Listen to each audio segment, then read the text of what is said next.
Alright, welcome to another My Sorare journey. We're just going to go through the last game week, talk a little bit about my strategy in this game week. It's obviously been quite successful. We've got 6 rewards. We're going to show that opening and just how I'm positioning my club a little bit. So yeah, let's get into it. The 6 rewards, where did those come from? So you can see we came 31st in the specialist, 36th in the underdog, 146th in the under 23s, legend challenge 241, but we didn't win anything there, and we won a reward for 255 in challenger.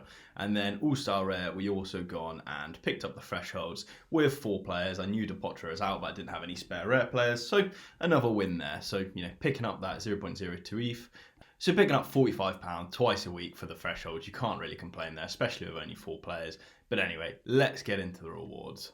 First up, a tier 1. Okay, so this is the underdog challenger or underdog limited league. A goalkeeper who I don't even know who he plays for, so I assume he's from the newly promoted club. We'll see how much he goes for, but a goalkeeper's never bad.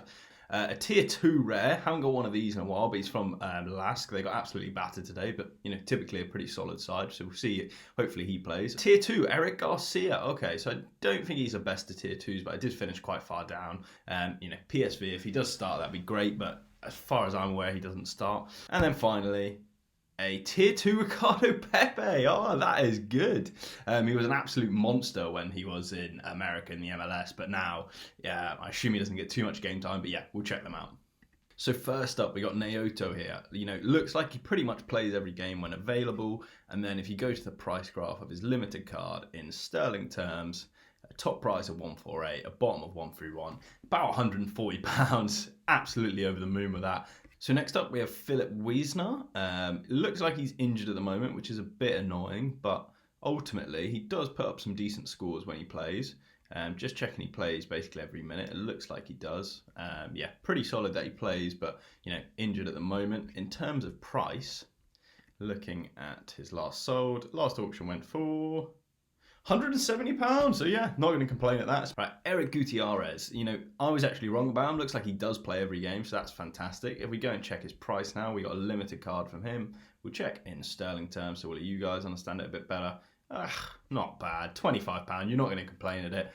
Then finally, we have the man, Ricardo Pepe. So he's at Augsburg now. He's obviously not playing as much. We wish we had him back in the all-time graph where he was a little bit better in the MLS. But the fact he's made his move, maybe next time this season, with these averages, we can get him in the underdog league and the limited specials. So this should be pretty fun.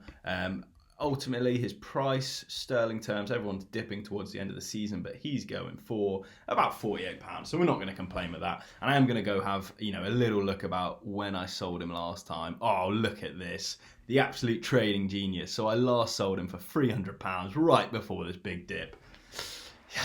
You can't win them all, but it's good to win a few.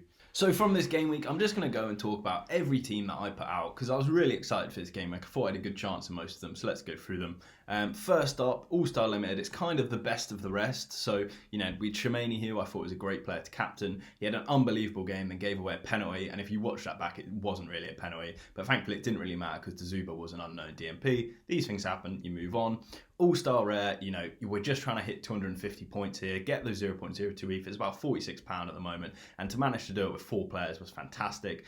Diego Valdez, such great value, I think. Tapsoda, he also seemed pretty undervalued, so I'm holding on to him, even though I could get, better scores for the same price because he's under 23 next year. Moving on, the Challenge Europe team I thought was really, not top tier, but for a cheap side, relatively cheap side, let's say, it could be something special. So yeah, Schlanger I thought was a great pickup. He's like one of the highest scoring goalkeepers on the game at the moment because when the Austrian Bundesliga broke up into 2 halves, he was in the bottom half, so like a top team at the bottom half. It's basically, like having someone top of the league basically for the last couple of games of the season. Wober plays for Salzburg who, won 5-0, so it's actually a low score for the rest of them. Cotes, I just don't know what he does, but he puts up massive scores now and again, just like no decisive action. So someone you definitely want to have in the club. Kyogo was back from injury, what a man. And Szymanski, he's so good, just wasn't good enough to get into my under-23s team, but with a 71, maybe I should have played him. Champion American, unknown DMP, and it's kind of a bit of best of the rest. I didn't expect much from it, to be honest, but yeah, it's good to have a little chance. Champion Asia, we knew none of them were playing. Champion Europe, this looks like a monster team, right? But they're all kind of doubts. They're either doubts or, like for example, Shemani, I just had 2 of them, so needed somewhere to go. and he wasn't good enough to get in the under-23, so it's the only place he could go. So Donnarumma here, he's always flipping between him and Navas. Upamecano, Lucas Hernandez, and Sule were back for Bayern Munich, so I wasn't sure who was going to start. So I thought I still want to play Upamecano somewhere, as I thought Aline would play. I thought Jude would play, wouldn't put up a big score because he's playing Bayern Munich. And then we have Leo Messi, who was 50-50, and I stuck to my guns of, if in doubt, leave him out. And of course he played and got an 82 because he's Messi, so these things happen. The fact he assisted Neymar was painful though. Legend Challenge, I discussed it in my last episode how I'm quite disappointed with this. So I tried to put a team that wasn't really that good and ended up hitting a 90 and an 84. So maybe some bad team selection from me, maybe my players got lucky, but when you have good scores in a team that doesn't really matter, it still pushes up the average of the player, it still pushes up their price. So yeah, not annoyed at this one. So moving on to the Specialist Limited League, you might be a little bit confused because in my last episode I said this league's all about luck, don't put your best players out there, and I've got Neymar and Hakimi in there with Armani. Basically, what I forgot to say, or what I didn't expand very well, was that if you've got two players come back from injuries that are naturally high scorers, then obviously try and take advantage of that. And I was in a really lucky position where Lucas Anderson was back from injury and the guy that was, taking his place was injured, so I knew he'd start. Obviously a Celtic fan, I knew Kyogo was going to start. So I had such high scoring players, as it shows with a 65 and an 83, that I was confident enough to put some of my big guns up there. And it was actually my big guns that let me down. If I'd put a better goalkeeper or defender here, I could have been, I was only 26 points away from a tier 0 rare, right? And that could mean Mbappe for 20 grand. That could mean Haaland for 20 grand. So yeah, don't put too much into the Specialist League unless you have really, really solid, low average scorers. And the only reason these two are low average was because they're injured, like I said. So if it favours you, then of course go hard for it. Under 23, where I'm putting all my guns. So let's talk about it. What happened? Jota 95, Enzo Fernandez 100, and I've only got 146th place for what I believe is a tier 2. Yeah, tier 2 limited. So my thinking here was basically that with Julian Alvarez playing the most forward against bottom of the league, I expected them to put 5 or 6 past them.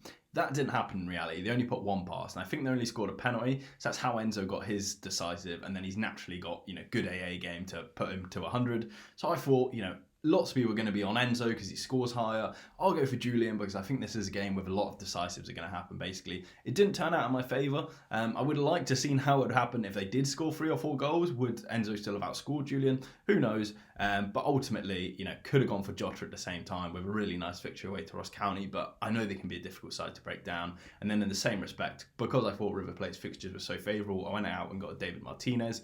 But if the football doesn't go your way, where they drew 1-1 with bottom of the league, really big upset, these things happen, yeah, you just kind of move on.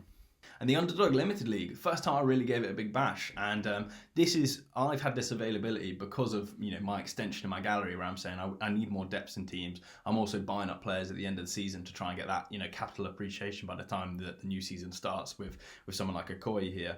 But basically, very low average scorers, bit run-of-the-mill players, and they all performed on the same day, and my captain got the highest score of 78, so thanks a lot to Keaton Parks and the boys there. We got a nice tier 1 limited. That's pretty much how the game week gone. Really pleased with it, but like I said, if there's one team that I really thought was going to do it, it's because Armani was the last fixture, and I knew if I got a 60-70, I would have been on for a really high rare card. But yeah, ultimately, turning limited cards into rare cards is never going to be a bad game week, especially when you pick up 48 quid on the side as well. So you can see my rewards on screen here, and I've actually picked up a couple other players you might not have seen. So do go on ahead and watch the last video on how I'm preparing for summer and how I think you can profit off it. But basically, I've gone out, I got my Ajeti like I spoke about. This Sugawara or Segawara, he's actually just for a weekly competition, which I probably shouldn't have bought, but for the sake of £11, I thought it was a bit fun. And then I got a Juventus bundle. I spoke about bundles so many times where if you get the right bundles, they're definitely profitable. I put in a bid of 15% below of the market value of these players. So if I was selling at market value, I could instantly make a profit. But ultimately, I am wanting these players long term as well. So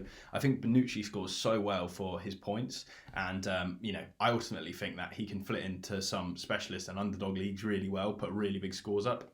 He came with Pellegrini, which I didn't know too much about, but looks like he's, sometimes playing left back at 22 for Juventus, so he can't be too bad. Perrin's really good for a goalkeeper that's not playing. I think eventually he's going to say, right, I'm tired of sitting on the bench, or ultimately you might get a chance when Szczesny leaves. And then Giorgio Chiellini might seem like a weird one, but I thought he's only about £15-14, so it's really good to have in the bundle because he's linked with the MLS. And I thought even if he does retire, he has that collectability where he's such a legend of football. I think he'll retain a bit of value. I did an interesting trade out of Armani actually. So I had the last season card for £220 because I basically got outbid last minute. Some guy messaged me on Discord saying, stop outbidding me, you're paying over the price, and then outdid 10% on top of that. So in his mind, he paid 20% over the price of a new season card Armani. That was about £300. So I thought, I'll get the cheaper version for 1 week. Thankfully, I was playing in Specialist, so XP didn't matter at all.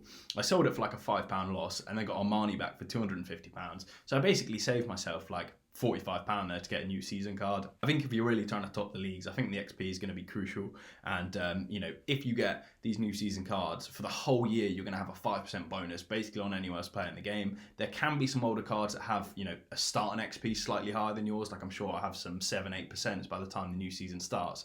But because these new cards accumulate XP much, much quicker, it won't be long before they re-overtake. So I'd say you'd have like a good 9 months of being the best cards on the game if you buy them early. So that's why I've gone for that. We'll see if we're right in time. But all right, so that's the week. Overall, I think it's pretty successful. We are trying to acquire as many cards as possible. At the same time, we are trying to put out as many competitive lineups as we can. Hopefully it goes well. So far, so good. If you did like the video, please give it a like. Otherwise, subscribe down below. If you're interested in playing Sorare, my link will be down below for you to sign up. I'll earn from it, so that'd be great. And all the best to you. Cheers.